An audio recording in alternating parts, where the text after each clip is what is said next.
What's going on, everyone? So let's talk about Jrue Holiday being linked to the Los Angeles Lakers. This originally stems from Grant Asef. He says Jrue Holiday is a name to watch on the trade market for the Lakers. It was also followed up that multiple sources recently told FastBreakJournal.com that Jrue Holiday is a name to monitor, particularly as a potential target for the Los Angeles Lakers. Asef wrote. And then again, this has been shared and now heavily talked about. This is one of those trades that I don't think will happen. Right? I just want to get that out the gate, out the jump. I'll break down why he makes sense, why I would love for it to happen. But there are like a handful of reasons why I just don't see this happening. One, the Blazers traded for him because they want him to be kind of this mentor for a young team. They have a bunch of young guards and Scoot Henderson, right, that they want to kind of continue to grow and develop, and Jrue Holiday really fits that mold, really fits that standard, right? Maybe in a year or two, when Dame gets back and they, make other moves, right? They just brought in Blake Wesley, so, again, another young guard. At some point, Jrue Holiday might end up they might want to move the young guys into the forefront. He kind of starts to fade back into the background, and then maybe they'll look to trade him. I just don't think it's an option this year. I think that they wanted him for a specific reason. They're also going to want probably a pretty decent return for Jrue Holiday, and I just don't think, A, the Lakers will give up that return. B, I don't think it makes sense for the Lakers. Like, Jrue Holiday is the perfect player that the Lakers need, right? Having Marcus Smart and Jrue Holiday, that would be tough. I mean, those two guys at your point of attack.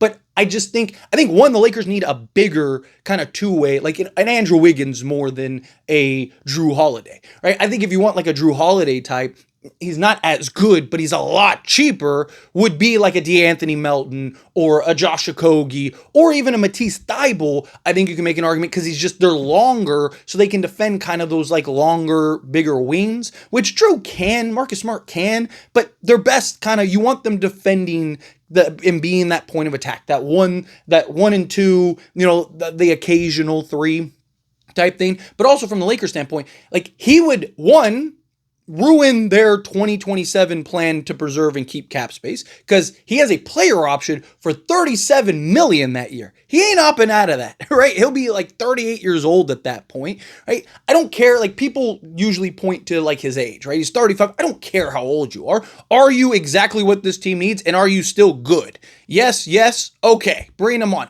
He could be 45. If he's exactly what this team needs and is killing it, then I don't care. I mean, look at LeBron. I don't care that LeBron's 41, but I care that he's still good enough to impact and make this team better. Yes. Okay. He's still, he was sixth in MVP voting. He was, all NBA, right? He's still a top 10 player in all of basketball, right? I don't care about the age. People look at the age too much. Now, obviously, that's not a long-term answer, yes. But the Lakers are trying, are we trying to win now or are we not? Right? Because I see a lot of, sentiment from people where it's like, they want to win right now, but when it's like, oh, hey, what about this guy? People are like, oh, but he's 32. Like, okay, so you don't want to win right now. You want to get a young guy that helps for now in the future. But again, that's a lot harder to get, right? Lakers don't have, thunder luxury of all these picks and stuff. It's about what you can get, right? Do you want to win right now? Does this guy help you win right now? Yes or no? Yes? Okay, then why does it matter how old he is? Why does it matter any of the other kind of details? It matters, can he do something today, right? Can he help us win a championship this season? I don't care about 5 years from now. Worry about that 5 years from now. Right now, while you have LeBron and Luka, can he help? Yes. So, but again, I just think he's making too much money. I think the Lakers would have to give up too much. I think he ruins the cap space that the Lakers want to preserve kind of long term.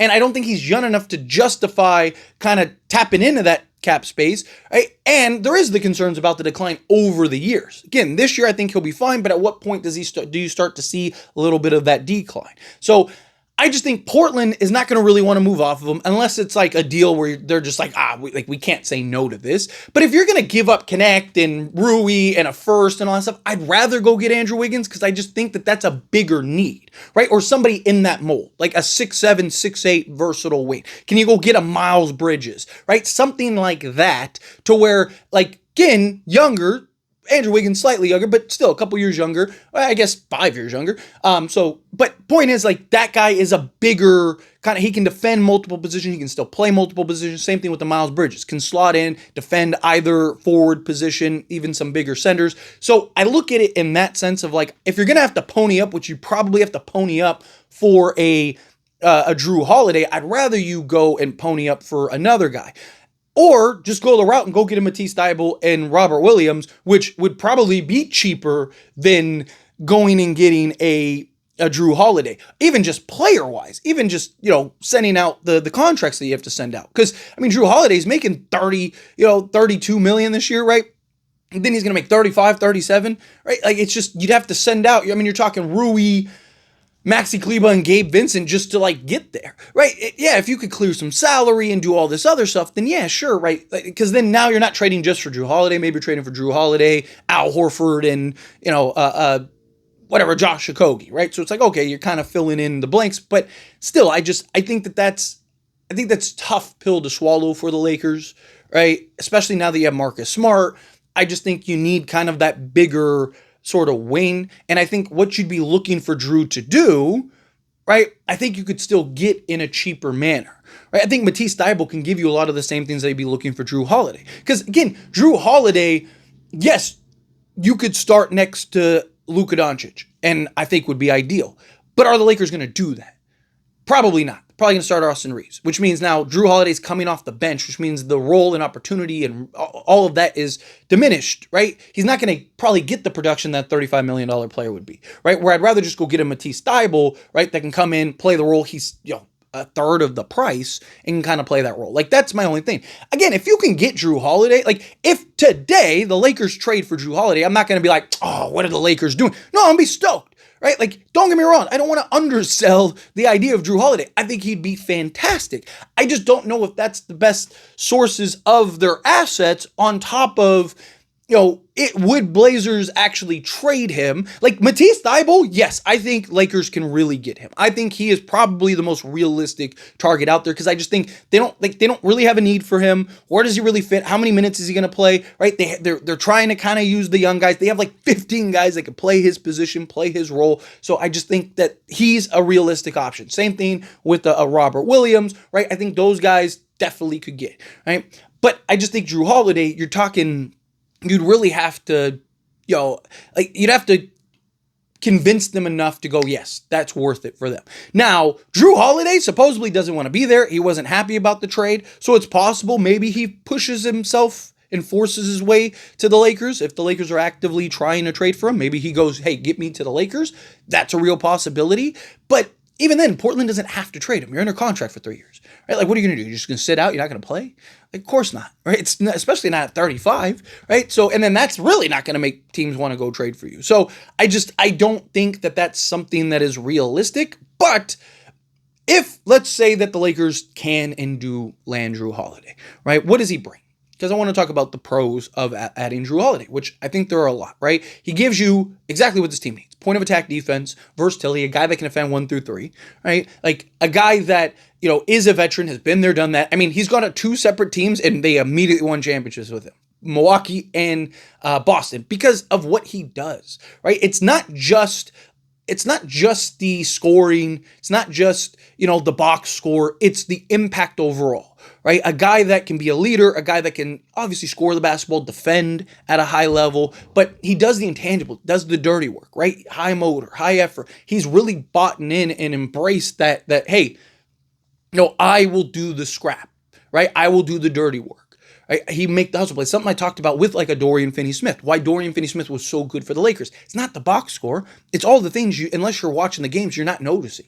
Right? It's him, impacting the game, getting his hand into the cookie jar that's deflecting plays, him creating advantage points, him chasing down these loose balls, him being able to switch and defend and do all this stuff. Right? Marcus Smart, I think, is going to bring a lot of that. Just that toughness, that physicality, his ability to impact the game beyond the box score. Jrue Holiday is another one of those guys. And again, I'd love to have like a Jrue Holiday and a Marcus Smart because, again, you're kind of taking a page out of OKC, right? And having those versatile kind of, sizable defensive guards that can defend 1 through 3, that can be pests, that can be relentless, really apply ball pressure, right? Really kind of impact the game in multitude of ways. Jrue Holiday is one of those guys, right? You look at last year, he played 62 games, right?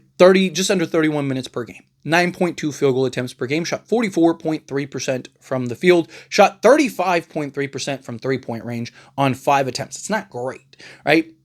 However, you look at the last handful of years, he shot 43% on 4.7 attempts, 38% on 6.1 attempts, 41.1% on 4.8 attempts. So again, he's a guy that, the last few years shot around 40% or better. And last year, it's like, there was injury, there was things that happened with Boston last year where he's playing alongside Luka, he's playing alongside LeBron James, playing alongside an Austin Reeves. I imagine he probably shoots better. 4.3 field goal attempts from 2-point range, 54.7%, EFG of 54%, shot 90% from the free throw line on 1.2 attempts, grabbed 4.5 rebounds, 4 assists, a steal, half a block, and 11.1 points per game.